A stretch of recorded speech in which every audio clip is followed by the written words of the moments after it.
Eastbridge Terminal was buzzing, a tidal wave of people rushing in every direction, some dragging suitcases like anchors behind them. The chaos could have passed for a holiday sale stampede.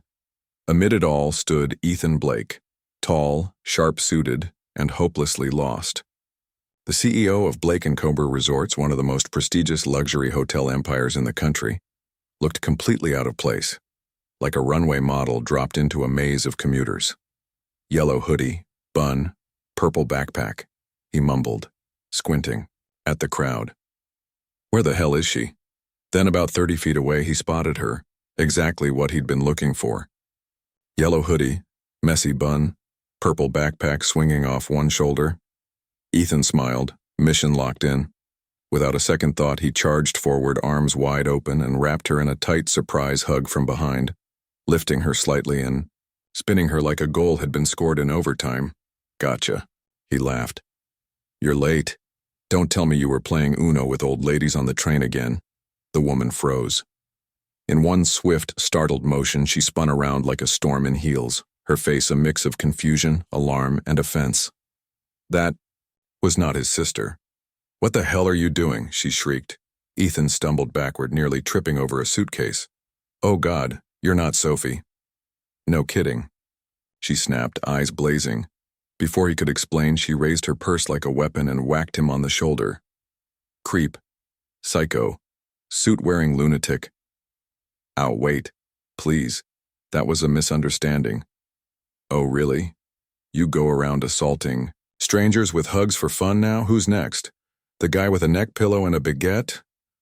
I swear, Ethan said, hands raised like he was being arrested. I thought you were my sister. She said she'd be wearing a yellow hoodie and a purple backpack. Well, congratulations, genius. That describes about 20 women in this station. I'm sorry. Seriously, I didn't think. I acted too fast. You just have one hell of a swing. She squinted at him, arms crossed tightly, clearly debating whether to report him or laugh. Are you always this charming, or is it just Thursdays? I'm Ethan, he said with a sheepish smile. And I swear I'm mostly normal. Oh, you're Ethan Blake, she said, recognition flashing in her eyes. The hotel guy. That explains the expensive cologne. You know me? You're literally on the billboards outside this terminal. Well, I'm flattered. And I still promise I'm not in the business of random hug ambushes. Could have fooled me. Just then a voice called out behind him. Ethan. He turned. There she was. Sophie, his actual sister. Yellow hoodie, hair in a bun, no backpack in sight. There you are, she said, jogging over. Sorry, I'm late. This woman asked if I was in a telenovela or something. Wild, right? Ethan turned back toward the woman he had just accidentally hugged. So, I kind of hugged the wrong person. Sophie took one look at her brother, then at the stranger, and burst into a mischievous grin. Oh my God, are you dating? What? No. Why not? She's cute, confident. I like her. You should totally date her. Please stop talking. The woman rolled her eyes, though a faint smirk tugged at the corners of her mouth. Well, Ethan, she said, stepping back. Next time, tell your sister to wear a traffic cone. Might help you avoid surprise lawsuits. That's a fair suggestion. And again, I'm so sorry. It's fine, she said, walking toward a small woman dragging a pink suitcase. Just don't show up at my wedding someday claiming it, was love at first hug. As she walked away, Ethan watched her with a stunned smile, the noise of the station fading in the background. Sophie leaned in and whispered, You're going to dream about her tonight. Ethan didn't answer. He didn't have to. He was already dreaming. The next day, Ethan Blake was drowning in chaos. Investor meetings, a board presentation. 3 phone calls from Sophie asking, no, nagging, if he'd searched for the girl from the station on social media. For the last time, Sophie, Ethan snapped over the phone. I'm not going to stalk her online. That's creepy. Creepier than hugging her in public without warning? She quipped. You're not living that down, by the way. By the time evening hit, Ethan's exhaustion was palpable. not even thinking about his company's newest luxury resort, the opulent Azure Shore Retreat, could lift his mood. Sophie, being Sophie, had the perfect distraction, a romantic comedy. "There's a new movie at Halston Mall," she said. "Guy meets girl after bumping into her in the street. Coincidences happen. Go with me." Ethan grumbled but agreed. They arrived just before the show started. The line for snacks curled through the lobby like a snake on espresso. Ethan, trying to stay low-key, threw on his sunglasses. "You look like a hungover spy," Sophie whispered. "Perfect," he replied. "Very undercover." Then he froze. A few steps away stood Jasmine Carter. Same sunshine smile. Same electric presence. Her sunflower t-shirt glowed against her jeans. She was laughing with a curly-haired friend, hands flying like a conductor, leading an invisible orchestra. Sophie saw the look on Ethan's face. "No way," she said, he whispered. "It's her." Before he could duck, Sophie had already waved, loudly. "Hey." "Jasmine." Jasmine turned like someone had fired a starting pistol. Her eyes landed on Ethan and she blinked in surprise. "Well, well," she said, walking over with a smirk. "The serial hugger strikes again." Ethan pulled off his sunglasses, defeated. "I swear I didn't plan this." "Sure," Jasmine said, arching a brow. "Let me guess, and you've got a GPS tracker in my bag now?" "Technically, you hit me with your bag," Ethan said, with surprising force. Her friend nudged her. "Is this the guy? The hug bandit? He's cute." "This is Mel," Jasmine said, blushing. "Mel, meet Ethan, the enthusiastic CEO. The one who smells like money and has a toothpaste commercial smile." "I never said that," Jasmine hissed. Mel laughed. "You didn't have to." Sophie, glowing like a matchmaking fairy, jumped in. "Are you two seeing the same movie? How wild, you should sit with us." Ethan tried to object, but Mel was already leading them toward the theater. "New secret club," she whispered. "Embarrass Ethan in public." "Love it," Sophie said. They ended up in the same row. Ethan and Jasmine, of course, sat side by side, courtesy of their overly enthusiastic friends. Before the lights dimmed, Ethan leaned over. "Can I buy you a soda as an apology for the trauma?" "I think the bare minimum is soda, popcorn, and a therapist's note." He laughed. The movie began. On screen, a clumsy guy spilled coffee on a woman, then kept bumping into her. Ethan leaned toward Sophie. "Subtle movie choice." "No idea what you mean," she whispered, grinning. Midway, through during a romantic scene, Jasmine's arm brushed Ethan's on the shared armrest. Neither moved. It was nothing, and everything. After the movie, they all wandered to a cozy cafe near the theater. Conversation flowed like wine. "I'm an event planner," Jasmine explained, twirling her milkshake straw. "Well, I was. I've been out of work for a few months." "Why?" Ethan asked. "Turns out no one wants to hire the woman who nearly glitter-bombed a city councilman." "It was an accident," Mel said. "He doubled the vinegar." Ethan burst out laughing. "That's actually impressive." "I've got more stories," Jasmine said with a playful grin. "Well, if you're serious," Ethan said. "Blake & Co. is hiring in our events department." "Oh? Should I list accidental assault of billionaires under special skills?" "Could be a competitive edge," he joked. Sophie and Mel exchanged knowing glances. Their plan was working beautifully. Eventually, they said their goodbyes, or tried to. "We're just going to pop into a store," Mel chirped. "Urgent shopping," Sophie added. They disappeared, leaving Jasmine and Ethan standing awkwardly. "They're not exactly subtle, are they?" Jasmine said. "Sophie has all the grace of a wrecking ball in a crystal store." A silence lingered. "That job offer?" Jasmine asked. "Was that real? Or just your version of a pickup line?" "Both," Ethan said. "We really are hiring, and I really would like to see you again. No surprise hugs, I promise." "I really do need a job," Jasmine said. "But working for the guy who ambushed me? That's a weird line to cross." "Think of it as material for future embarrassing stories." She laughed, then pulled out her phone. Okay, give me your number. I'll send my resume tomorrow. Ethan rattled it off, heart racing. For reasons he couldn't explain, he felt nervous, excited, young. When Sophie and Mel returned, empty-handed of course, the group parted ways. In the car, Sophie smirked. You saved her number, right? Ethan checked his phone and groaned. I forgot to hit save. You idiot. That night, he lay in bed, staring at the ceiling, thoughts swirling. A yellow hoodie, a sunflower shirt, a smile brighter than anything in his billion-dollar life, and a single burning hope. Please send that resume. Jasmine Carter arrived at the sleek glass tower of Blake & Cumber Resorts 40 minutes early, her nerves threatening to sabotage everything. She sat in a nearby cafe, a little corner spot called Milo's Brew, trying to rehearse potential answers. Her hands trembled slightly as she sipped a cup of coffee strong enough to resuscitate a fossil. This wasn't just another interview. It was her shot at rebuilding her life. Rent was overdue. Her last decent meal had been a microwaved instant ramen with ketchup, and she'd done extensive research on the company. Okay, she might have done FBI-level digging on Ethan Blake, too. He wasn't just the CEO. He was the face of a luxury empire, a public figure, a man who had once accidentally hugged her in public like a long-lost soulmate. This is just a job interview, Jasmine whispered to herself.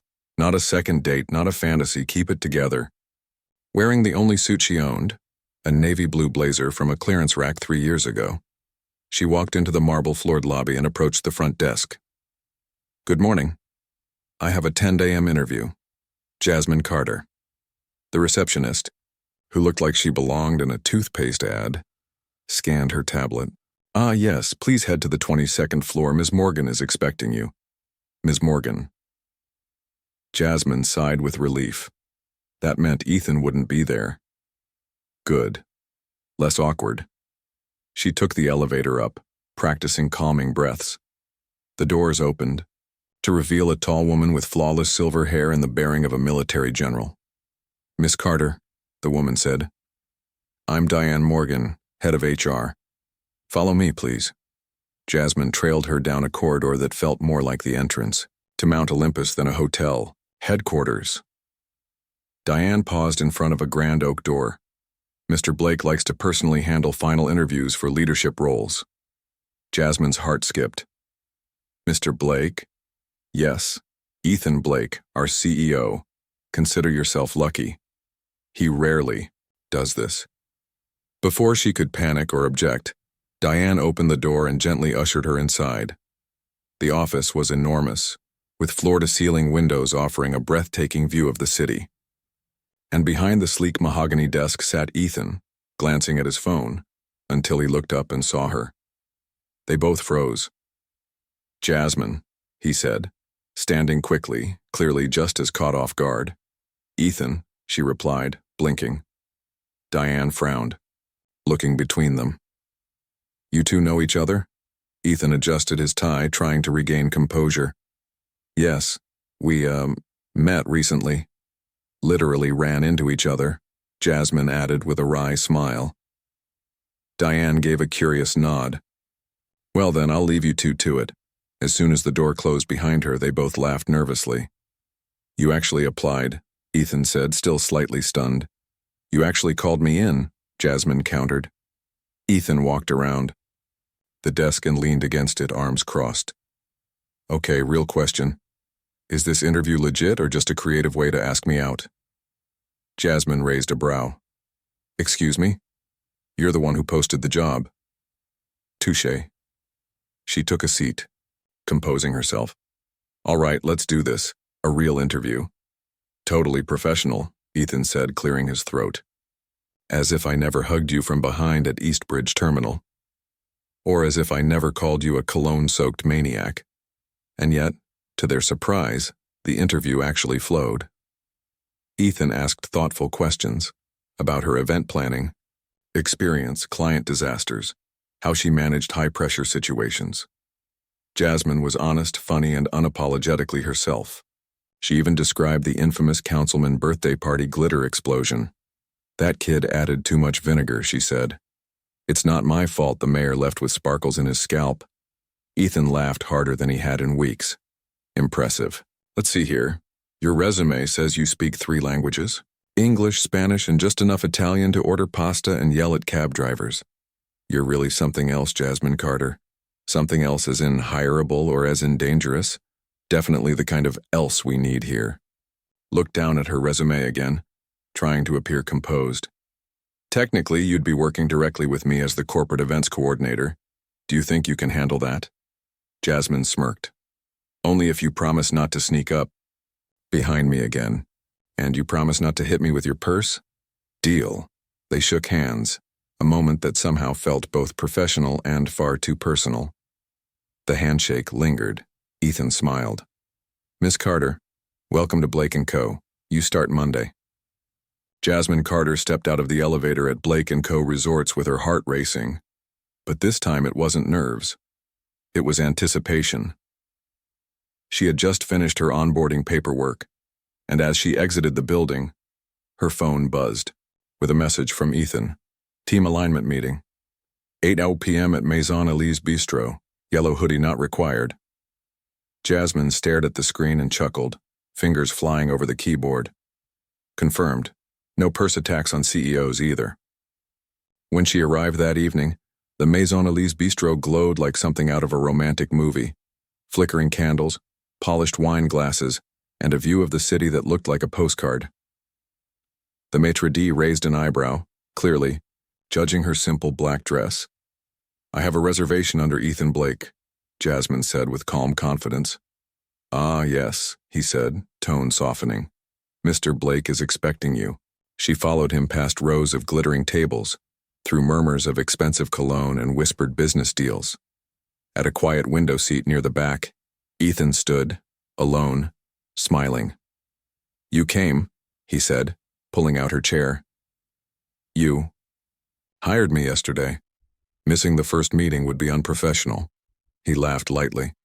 Right, totally professional. Jasmine looked around. Where's the rest of the team? Ethan shifted. Well, this is actually a private meeting. About your direct integration with me. She raised an eyebrow. Of course, a private integration meeting at one of the most romantic restaurants in the city. Makes perfect sense. I didn't mean to be sneaky, Ethan said quickly. If you want to leave, I'll understand. I just wanted to talk. She smiled as she placed the napkin on her lap. And missed the chance to eat somewhere where the mineral water costs more than my electric bill? Not a chance? As the waiter poured champagne and set down the starters, the tension slowly evaporated. Ethan wasn't the arrogant billionaire she'd expected him to be. He was warm, even self-deprecating, telling stories of hotel disasters with a sense of humor no PR rep could manufacture. So the champagne bottle explodes. My suit is soaked. The governor's stuck in the elevator, and the 5-tier cake is slowly melting in the lobby. Jasmine laughed so hard she nearly choked on her risotto. What did you do? I wrapped myself in a tablecloth like a Roman senator, ran up the stairs barefoot, borrowed a waiter's uniform that was 2 sizes too small and got the governor out. He never knew. No way. Ethan grinned. That's why I need someone who's organized. You. She shook her head. That's why you need a superhero. He leaned forward slightly, more serious now. You know what's refreshing? You're not trying to impress me. Everyone does, but not you. Well, I already hit you with a purse, Jasmine said. Kinda hard to go uphill from there. Their main courses arrived. Steak for him, pasta for her. The laughter dimmed just enough for deeper topics to creep in. Jasmine talked about her mom, a literature teacher obsessed with soap operas. Ethan spoke of the pressure of taking over the company at 26 when his father got sick. Sometimes I wonder if I'm living a life I chose, or the one I was expected to live, he said, quietly swirling his wine. You wanted to do something else? Be an architect, he admitted. Design beautiful things, not negotiate with rich people about pillow stitching. Do you still draw? Not in a while. Jasmine nodded slowly. It's never too late.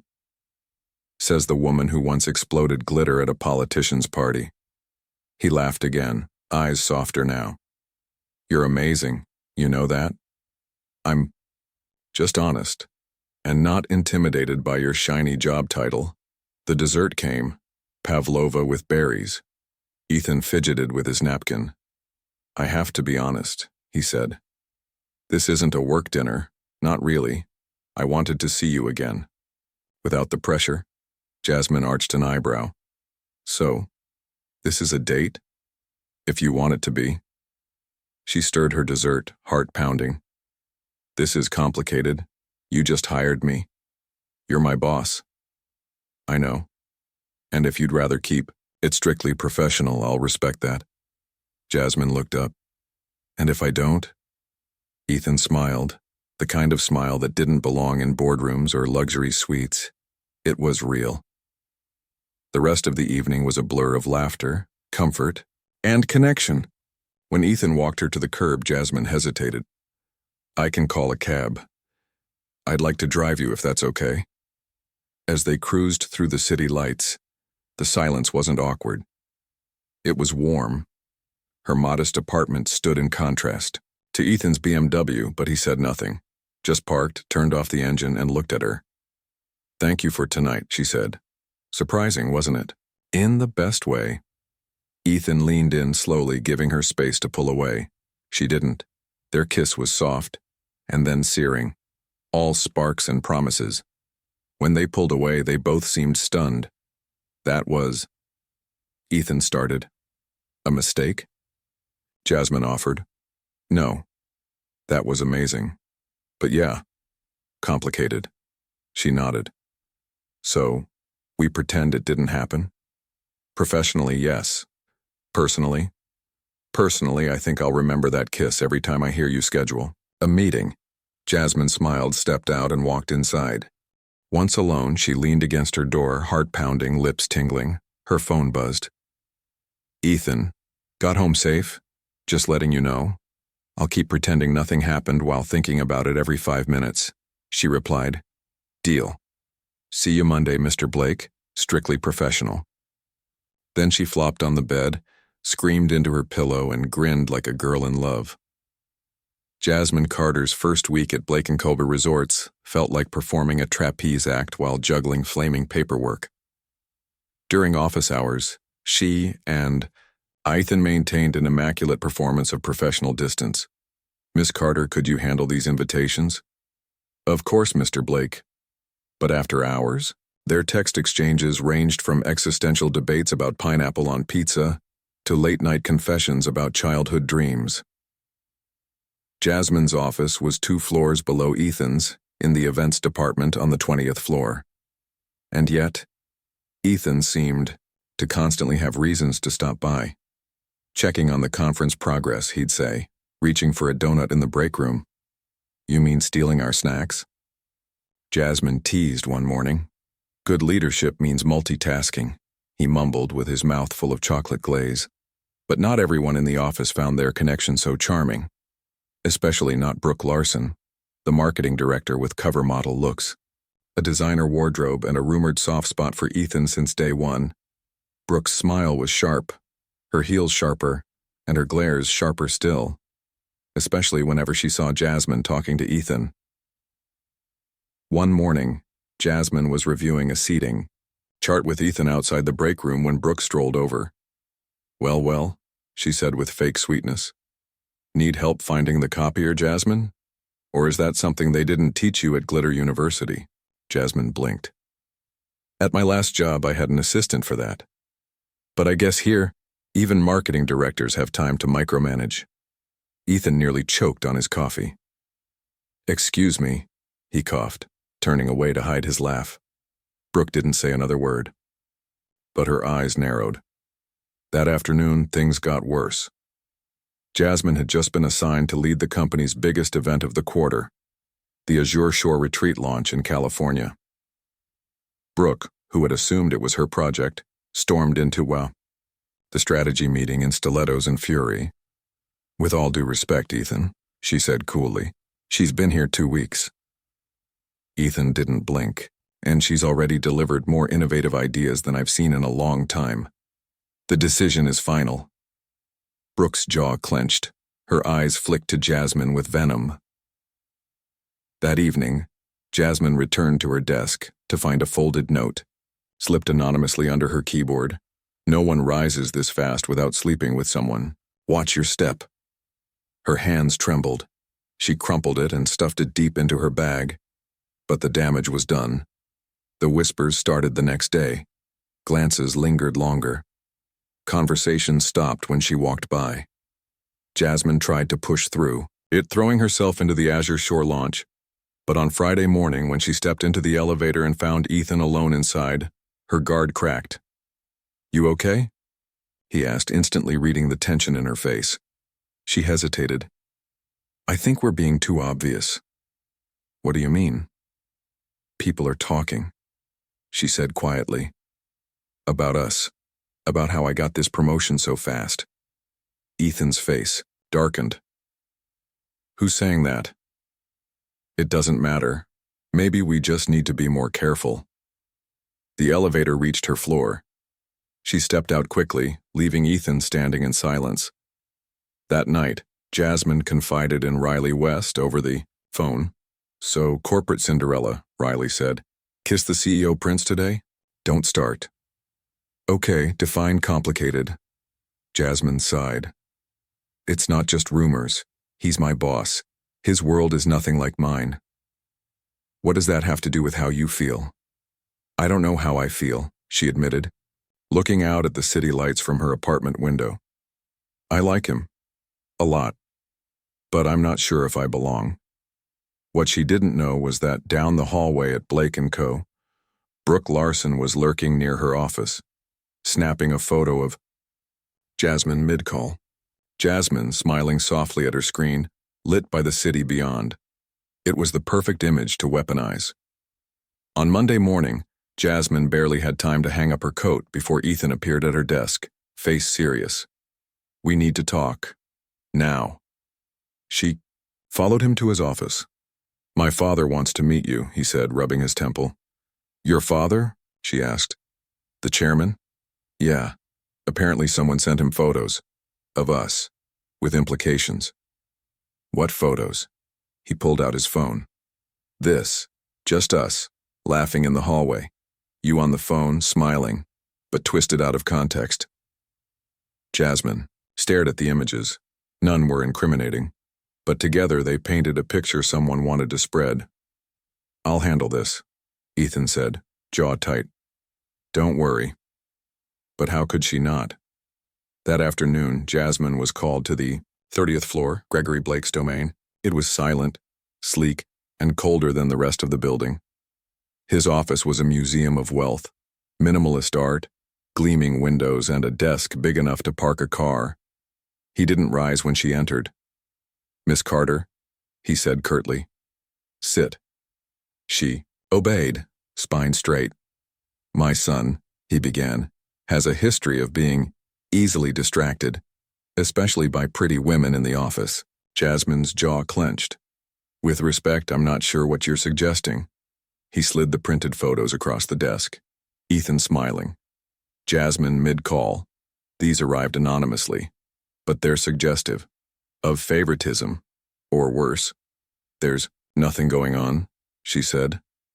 "I know what people say when they want to keep their reputation intact," Gregory replied. "You're a pretty woman from a modest background who rose quickly. That raises questions." Jasmine's hands balled into fists. "I earned my position, and your son has treated me with nothing but respect." "Still," Gregory said, "these kinds of misunderstandings damage legacies." At that moment, the door burst open.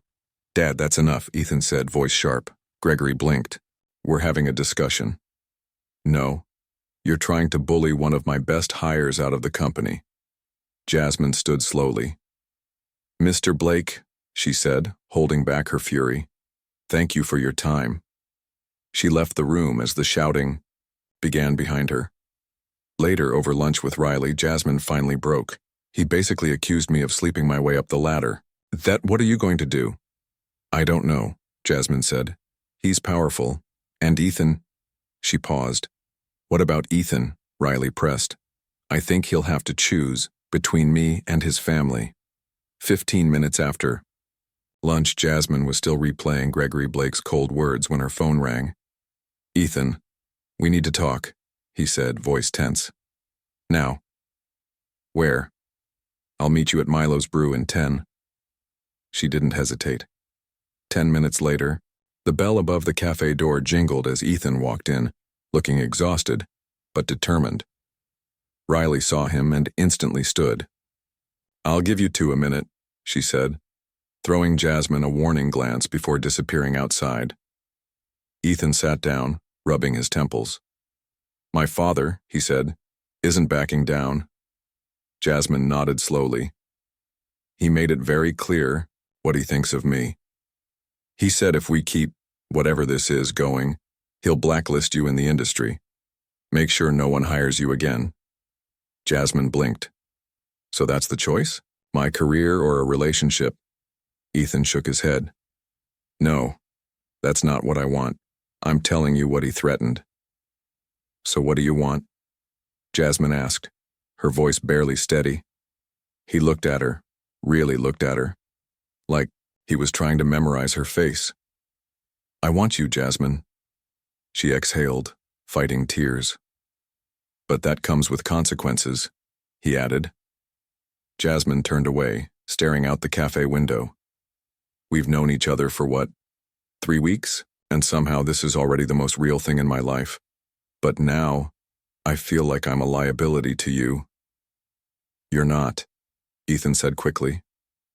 This isn't your fault. I'm resigning, she said quietly. No.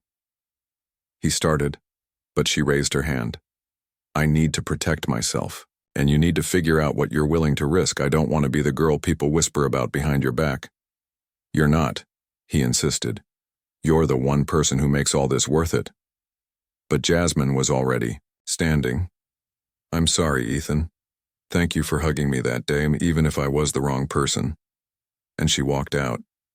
That night, Ethan sat in his office, staring out the window as the city buzzed far below. His phone vibrated with notifications. Meetings postponed, documents unsigned. He didn't care. Sophie stormed in without knocking, tossing a copy of Forbes on his desk. You're on the cover, and you look like a man who's about to cry. Not. Now, Sophie, you let her go? She quit, Sophie, because your father bullied her. Ethan stood abruptly, his voice strained. What do you want me to do? Fight, Sophie snapped.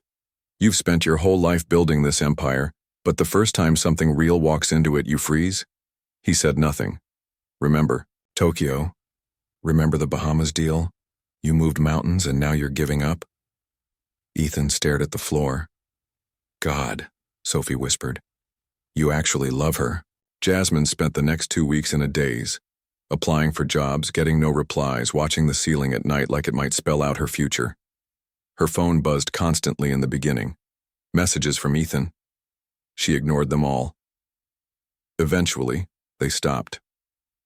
One morning, while eating cereal soggy enough to qualify as soup, Riley stormed into her apartment without knocking. That's it. I've had it. You've become a sad indie film. Riley, no.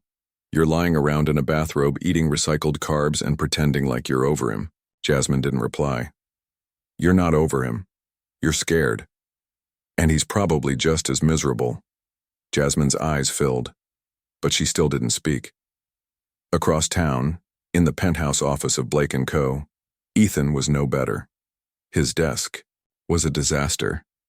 Meetings delayed, executives whispered in corners, avoiding his storm cloud presence. Sophie walked in with a dry tone. You've become a ghost. Forbes says you're the top young executive in America, but you look like a Shakespearean.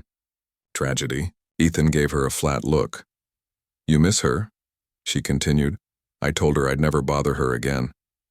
She didn't ask you to disappear. She just needed space. Ethan glanced at the photo frame on his desk. A candid shot of the East Bridge, terminal opening day, long before the hug that flipped his world upside down. He stood suddenly. I need to go. That evening, Jasmine's doorbell rang. She approached the intercom with hesitation. "Who is it?" she asked. A voice crackled. Through. "Delivery, for Jasmine Carter." Confused, she went downstairs. No delivery person. Just a small brown box on the lobby counter. Inside, a phone. Taped to the screen was a sticky note. "Press play." Her fingers trembled as she opened the voice memo app. Ethan's voice played. "If you're hearing this..." Emily got the phone. "To you? And yes, I'm terrible with words, but I'm going to try anyway." A pause. His breath caught. "I understand why you left. I know you were hurt. I let you be hurt.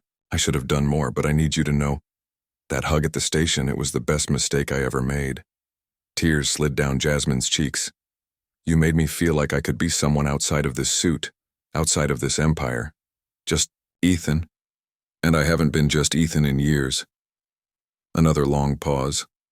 "I told my father, if he wants to preserve this legacy, he needs to accept you in my life. On your terms. If you're willing to see me again.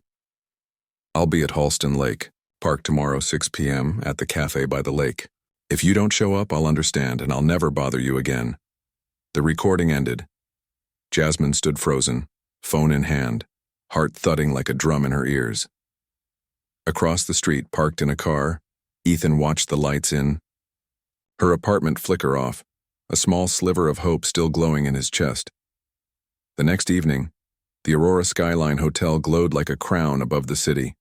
It was the night of the annual Blake & Carter Gala, the biggest event in the hospitality industry. Executives, celebrities, media moguls, and investors all flocked to the grand ballroom to network and sip vintage champagne under crystal chandeliers. Jasmine Carter stood behind the buffet in a crisp black catering uniform, eyes low, heart pounding. She hadn't shown up at Halston Lake Park. She wanted to. She really, really wanted to. But fear had won. Instead, she'd taken a temp job with the catering company working tonight's gala. Ironic, considering she was supposed to have planned this event as Blake & Co.'s events coordinator. "Appetizers to the East Hall," she instructed calmly. "Drinks every 40 minutes. And please, don't give champagne to anyone who looks under 21, no matter how rich their shoes are." Her supervisor, Gregory, a man with a mustache like a magician, nodded in approval. "You've worked a hotel gala before?" "Something like that," she said, her voice tight. Across the ballroom, Ethan adjusted his tie for the fifth time, half listening to a Japanese investor discussing expansion in Tokyo. But his mind was clearly elsewhere. His father, Gregory Blake, noticed it instantly. "Focus, Ethan," Gregory whispered under his breath. "Mr. Tanaka is discussing a multi-million-dollar deal." "I'm focused," Ethan replied, but his eyes were scanning the room like a radar. "You've been distracted for weeks."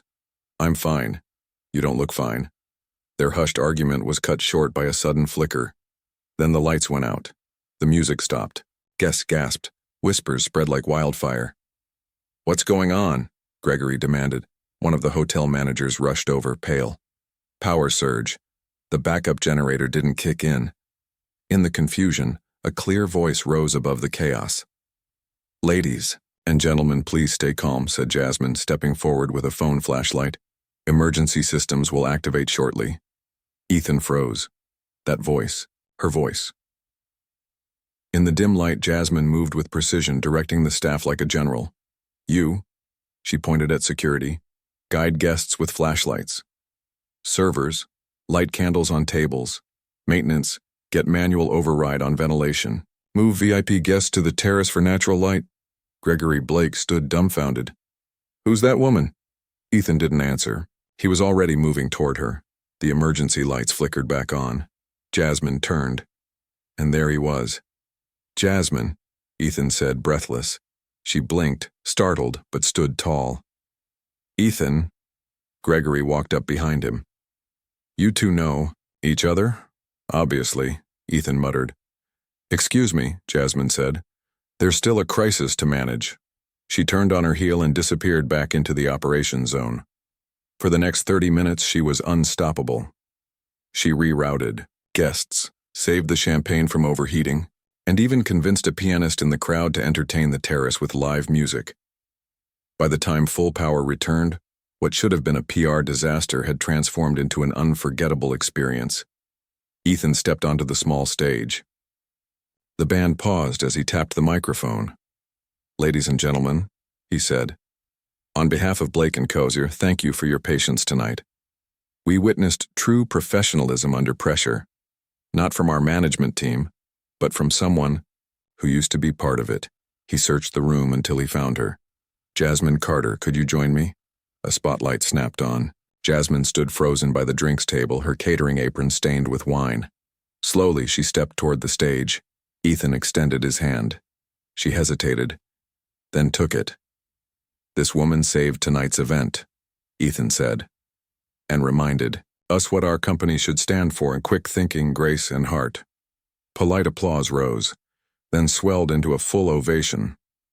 Gregory Blake sat in the front row, jaw tight. "And if I may be personal for a moment," Ethan continued, voice trembling, "sometimes life's greatest opportunities come disguised as mistakes." He turned to Jasmine. Like hugging the wrong person in a train station, gasps and soft laughter filled the room. "I let fear and pride drive away the best thing that's ever happened to me. Jasmine, I was an idiot, but I'd rather be a fool with you than a genius without you." Jasmine blinked back tears. "That's incredibly unprofessional, Mr. Blake." "Completely," he said. "Then you're fired," she whispered and kissed him.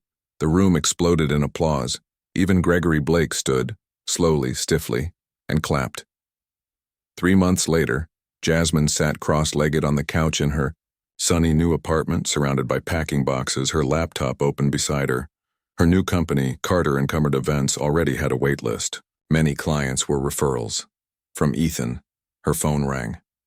"Riley, how's the most famous planner in the city? Overworked, stressed, blissfully happy. And the billionaire romance? Still surprisingly normal. Does Gregory still glare at you during dinner?" Jasmine smiled. "He's adapting.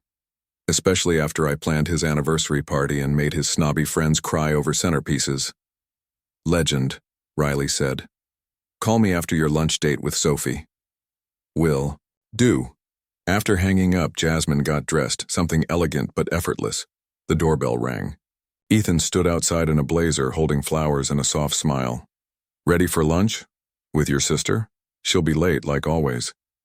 In the car, he kept checking the mirror, tapping the steering wheel, fidgeting. "You okay?" Jasmine asked. "You're acting like a man with a secret." "I'm fine. Just taking a detour." He turned into Halston Lake Park. "I thought we were meeting Sophie?" "Plans changed," Ethan said, parking by the same cafe he'd mentioned in his message weeks ago. Jasmine's eyes narrowed, playful. "What are you up to?" "You'll see." The sun filtered softly through the trees at Halston Lake Park, casting dappled shadows on the cobbled path as Jasmine Carter followed Ethan Blake into a quiet clearing. She blinked at the sight in front of her, a small table elegantly set for two, complete with champagne chilling in an ice bucket, fine linen napkins, and a bouquet of fresh white peonies. The air smelled of roses and anticipation. "Ethan," she whispered, "what is this?" "A late lunch," he said innocently. "And Sophie?" "Running late," he replied with a lopsided grin. "Probably hours." She narrowed her eyes. "You're up to something." "Maybe," he admitted. The setting was romantic, the kind of place where fairy tales paused to catch their breath. As they sat, Jasmine noticed every dish was one of her favorites, from the citrus-glazed salmon to the strawberry tart she'd once raved about in a late-night text. "Is this to celebrate something?" she asked, twirling her fork. "Not exactly, because it feels suspiciously like a setup." He smiled but looked nervous, more than she'd ever seen him. "You remember the first time we met?" he asked. "I was minding my own business," she said, "and got mugged. By a stranger in a suit. I prefer the term enthusiastically hugged. You were wearing yellow and I panicked. You called me your sister, and mentioned old ladies playing Uno. Right, she laughed. A true meet-cute. His eyes softened. That wrong hug, it changed everything. I thought I had everything I wanted. The company, the success, the reputation. But I didn't realize what I was missing until you slapped me with your purse. Jasmine blinked. Wow, is that a compliment? He took a deep breath. These past few months, you've made me laugh harder, think deeper, and feel more like myself than I ever have. He paused. So I thought, maybe it's time for another mistake. Before she could ask what he meant, movement stirred behind the trees. Sophie, Riley, Jasmine's mother, even Gregory Blake, looking slightly stiff in a navy suit, stepped out, followed by a photographer and a few discreet servers. What's going on? Jasmine asked, heart pounding. Ethan reached into his pocket, dropped to one knee, and pulled out a small velvet box. Jasmine Carter, he said, voice steady but eyes filled with emotion. Would you make the mistake of marrying me? She stared at him, stunned. He opened the box. The ring inside sparkled like the lake behind them. But it was huge. That's not my size, she choked out with a laugh. I know, Sophie gave me the wrong measurement. He quickly fumbled for his other pocket and pulled out a second box. Inside was a simpler, more delicate band. Elegant and exactly her. Plan B, he said. I always have one. Jasmine burst into laughter and tears. This is insane. We've known each other less than 6 months. 4 months, Ethan corrected. 2 weeks, 3 days, Sophie shouted from behind a tree. He's been counting. You're counting? Jasmine asked, amazed. Of course I am, Ethan replied. You're the best thing that ever happened to me.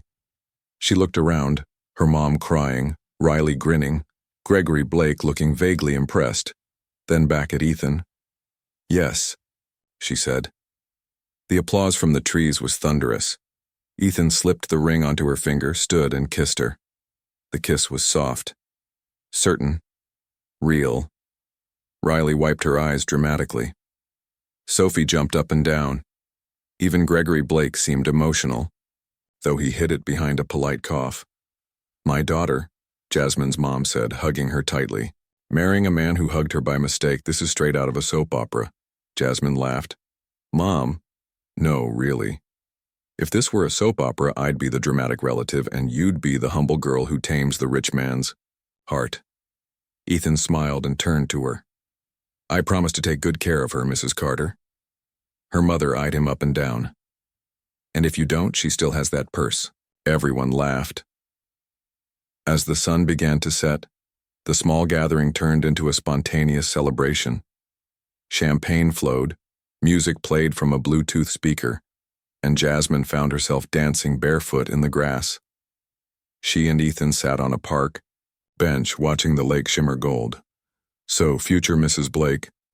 Carter Blake, she corrected. Right. Carter Blake, he said, grinning. Any regrets?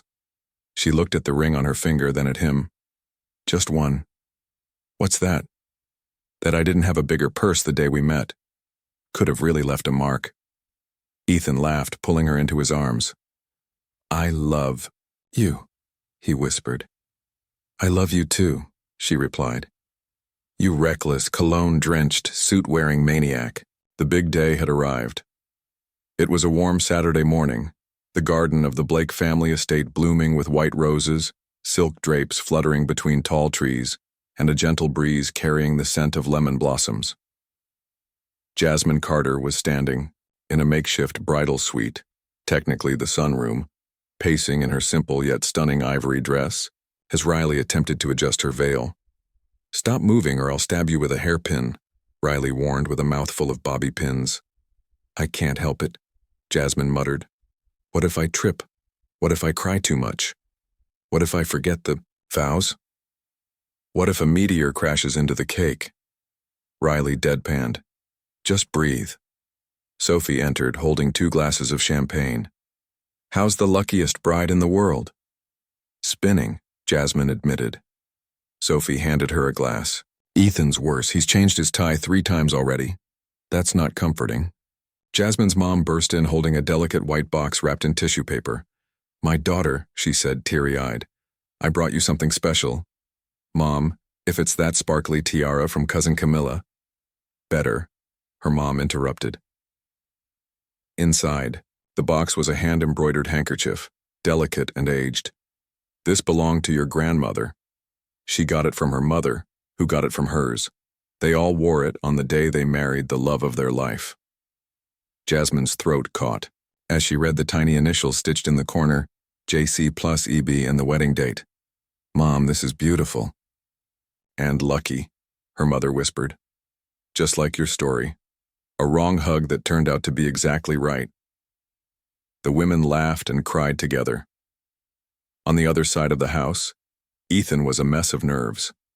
His best friend Noah Green leaned against the dresser, watching him pace in a crisp gray suit.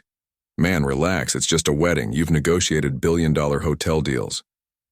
That's business, Ethan snapped. This is forever. Noah handed him a watch. You, sure about this?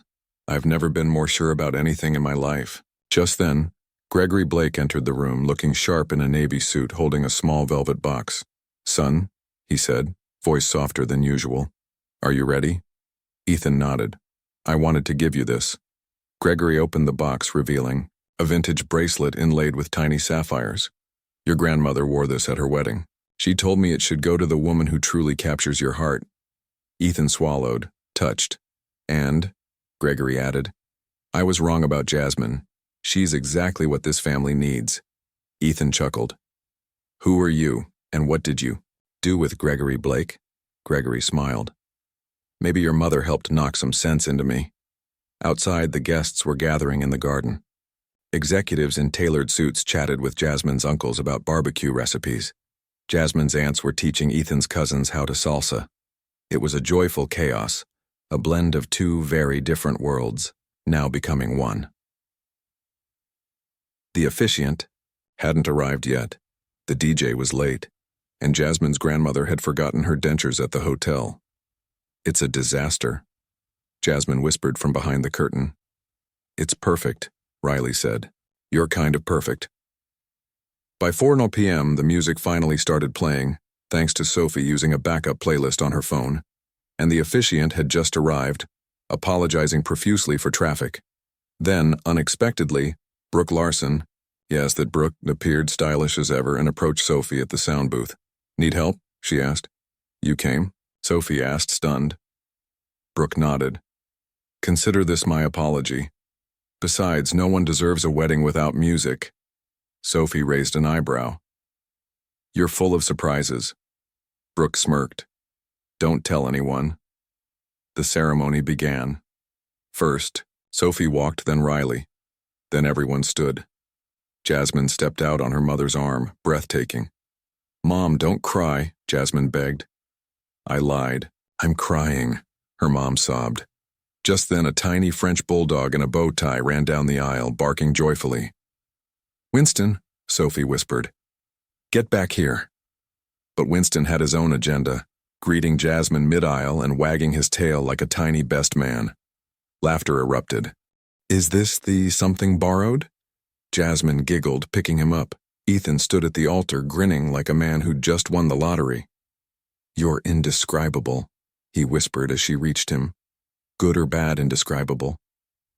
The best kind. The ceremony began, and just when the officiant asked for the rings, Winston barked and trotted forward with a ring pillow attached to his collar. The crowd cheered. Ethan knelt and retrieved the rings, then looked at Jasmine, with a trembling smile. Jasmine, when I hugged you that day, I didn't realize I was hugging my future. You make me better, happier, human. I promise to hug you every day, always with warning, always with love. Tears streamed down Jasmine's face. My turn, she whispered. Ethan, I hit you with a purse. That probably wasn't the smoothest start, but you kept showing up. With your terrible jokes and your too perfect hair. You're patient, thoughtful, and ridiculously romantic. I promise to be your partner in every awkward mistake we make together. When it came time for the something blue, Ethan pulled out the sapphire bracelet and fastened it gently around her wrist. "From my grandmother," he said quietly. "For the girl who makes me laugh more than I cry." "I love it," Jasmine whispered. "I love you." The officiant smiled. "By the power vested in me, I now pronounce you husband and wife. You may kiss the bride." And Ethan did. In front of 300 guests, a barking dog, and 2 tear-streaked families. The garden shimmered in the golden light of early evening. Lanterns twinkled in the trees. Champagne flowed like spring water, and guests mingled across the decorated lawn of the Blake family estate as the reception began. Jasmine Carter, now Mrs. Carter Blake, had finally taken a breath, the adrenaline of the ceremony slowly melting into laughter and hugs. Inside the open-air tent, Jasmine's grandmother, now smiling proudly with her retrieved dentures in place, was spinning joyfully with one of Ethan's uncles to a salsa beat. The DJ, who had finally arrived, slightly flustered and very apologetic, was now on full rhythm control, blending jazz, pop, and classic oldies that had everyone on their feet. Even Gregory Blake was caught laughing with Jasmine's mother about the emotional weight of Mexican soap operas. "This is chaos," Ethan said as he and Jasmine stood back watching the spectacle unfold. "This is family," she corrected with a smile. "Perfectly imperfect." In the middle of dinner, something unexpected happened. Brooke Larson, the once icy marketing director who nearly derailed Jasmine's career, walked up to the stage holding a glass of champagne and cleared her throat. All eyes turned. "Hi," she began, visibly nervous. "I know I'm probably the last person you expected to see up here, especially holding a mic." Uncomfortable chuckles rippled through the room. Brooke turned to Jasmine. "I owe you an apology. A public one. I let fear and jealousy make me petty. I twisted what I didn't understand, and I tried to make you small when you were anything. But..." The room was silent. She looked at Ethan next. "And I twisted your kindness into something ugly. But watching you both today, it made me realize what everyone else already saw. You two are real." She raised her glass. "So here's to mistakes that lead to magic, to a hug that turned into a future.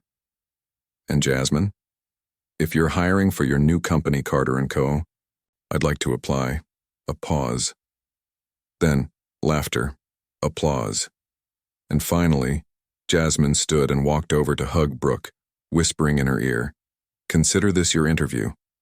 Later, Jasmine and Ethan stole a quiet moment beneath the trees, away from the spotlight, watching their families blend like ingredients in a perfect recipe. Sophie was teaching Jasmine's cousins how to slow dance with exaggerated drama. Riley was trading business cards with Ethan's cousin who worked in film.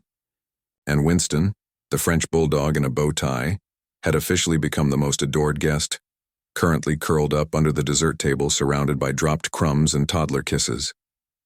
"I don't think I've ever seen my dad dance," Ethan said in awe. "I don't think I've ever seen him smile that much." Jasmine leaned her head on his shoulder. "This is it, isn't it?"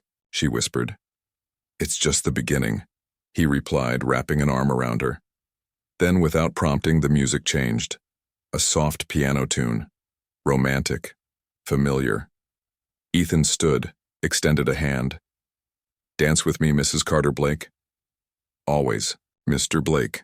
As they swayed under the canopy of fairy lights, guests slowly gathered around the dance floor, joining in. Jasmine looked up at him, still a little stunned by everything. "I still have one question," she said. "Ask away. That day at the station, how did you not realize I wasn't your sister?" Ethan laughed, burying his face in her hair. "I was so focused on surprising her. I didn't think. I just saw the yellow hoodie and ran. And in that moment, it didn't matter who you were. Something just pulled me to you." She smiled. Best wrong hug in history. No contest. As the music played on and the stars blinked awake above them, the billionaire and the girl he hugged by mistake danced into their next chapter. Not perfect, not traditional, but absolutely theirs. And in the midst of it all, their story had become the one thing no rumor or headline could tarnish. Real.